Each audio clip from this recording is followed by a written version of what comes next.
Manya n'eddoboozi Smith Kamusiime nga njagala kuvuganya ku kifo ky'obwamemba wa Parliament.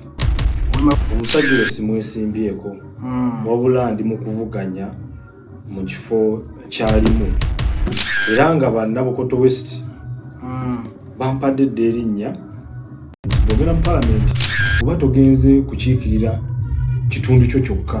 Ntumirako omwami Sali Abdurrahman agenda okuvuganya ku bwa meeya 2020. Ntumirako muto wange kansala addako Katovu Town Council ku district omukulu Agre kwikiriza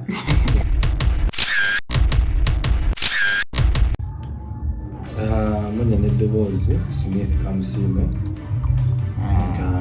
ensonga enzijeeyo ndabike nti nzijja ku mitimbagano oba ku online TV nga njagala kuvuganya ku kifo ky'obwamemba wa Parliament Bukoto West. Ekitegeeza nti weesimbye ku musajja Muhammad Nyanja Sentayi kuba iwa Bukoto West. Okutwaliza awamu kankuterezeemu katini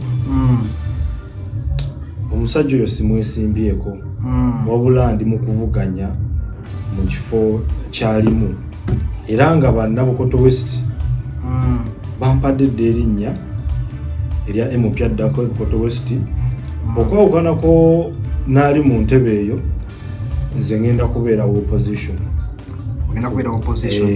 Ndi opposition. Ogiddeko kaadi ky'omukulu TRJ? Kaadi gye nzigiddeko genda giraba ku kipande kuba buli kipande kiba kiraga omuntu kaadi gy'aliko.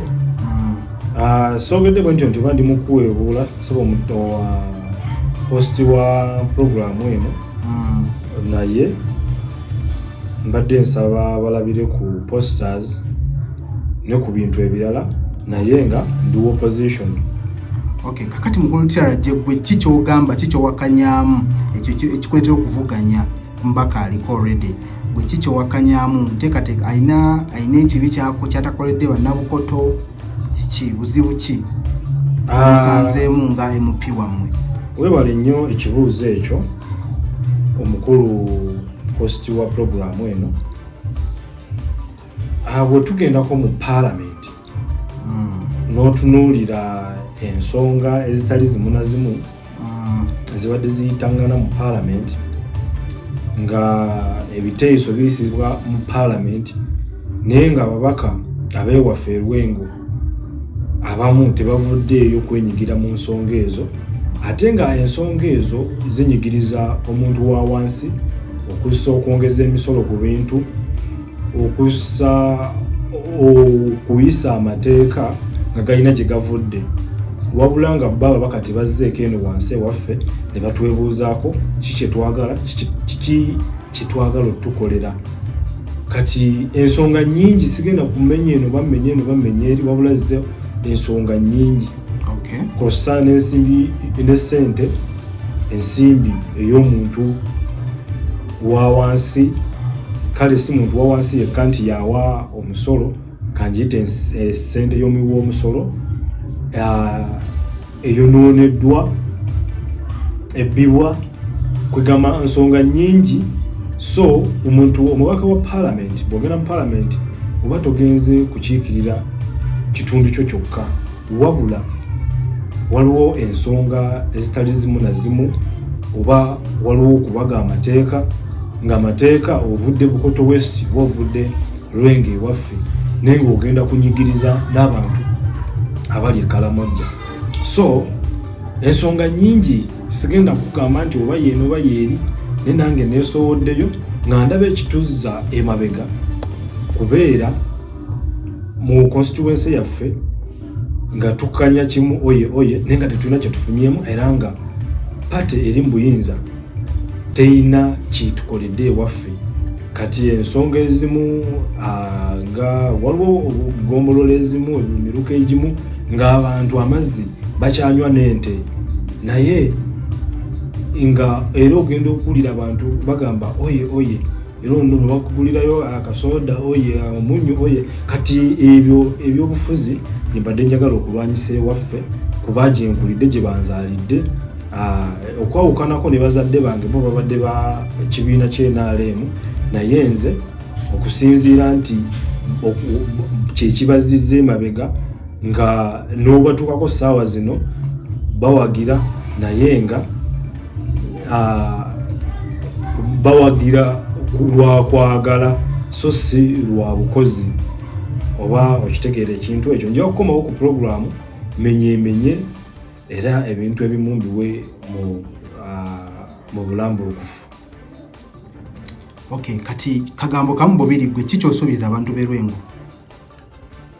Abantu b'e Lwengo okwawukanako n'ababaka bali mu paalamenti nti bo bazze balabikira mu mawulire mu paalamenti naye nga tebali mu kuteesa, balabikira mu kubba ssente, balabikira mu kukola emikolo egy'amaanyi.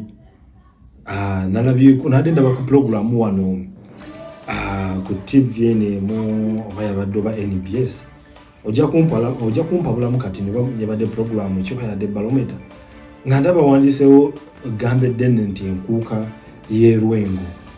Kakati okwawukanako nange nze nja kulabikira mu paalamenti mu kuteesa, mu kuteeseza abantu, mu kusakira abantu, mu kugaana okuyisa amateeka aganyigiriza omuntu wa wansi, okulyebuula ssente z'omuw'omusolo tebaziwa kitiibwa, bazeegabira nga bwe baagala. Nja kulabikira mu bintu bingi mu paalamenti nga mpakanya ne Ssekuwakanya wonna okwawukanako n'ababaka abalala aba Bukoto West abazze mu paalamenti nga bo bakkiriza bukkiriza tebateesa, balabikira mawulire nga babaka mu babaka 10 abatateesa, abaka bafe aba Bukoto West babeeramu.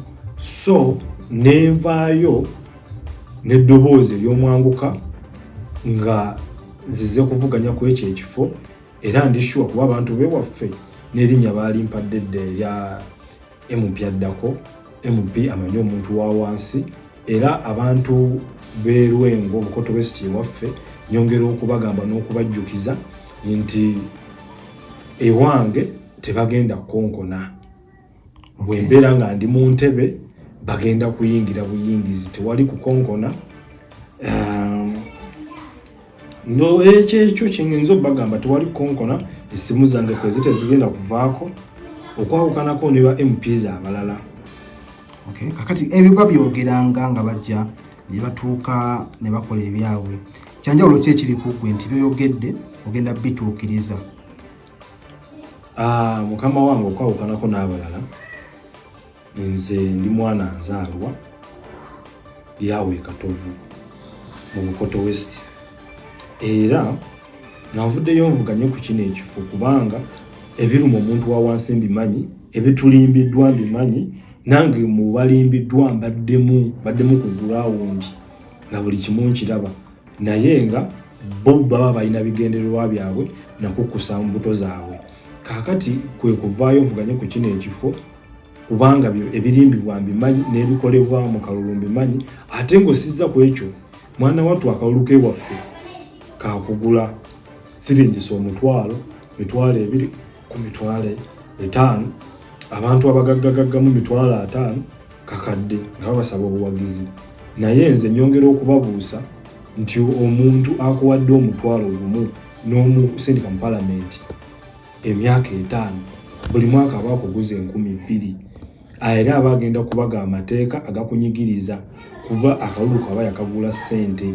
Mbadde nsaba tukwasaganyize wamu mu mpakalulu kammwe ku ssaawa eyo nga baguddewo kampeyini nga tutandise okulonda. Nja kusaba mu mpa obwesigwa bwammwe batuusize mu paalamenti okwawukanako n'abantu abalala nti nze gendayo kulya. Sigenda gendayo kulya kuba ndi mukufu, siri wa mulugube, seenoonyeza byange, wabula njagala naffe abantu b'ewansi tubeeko kye tuganyulwamu mu paalamenti eya Uganda.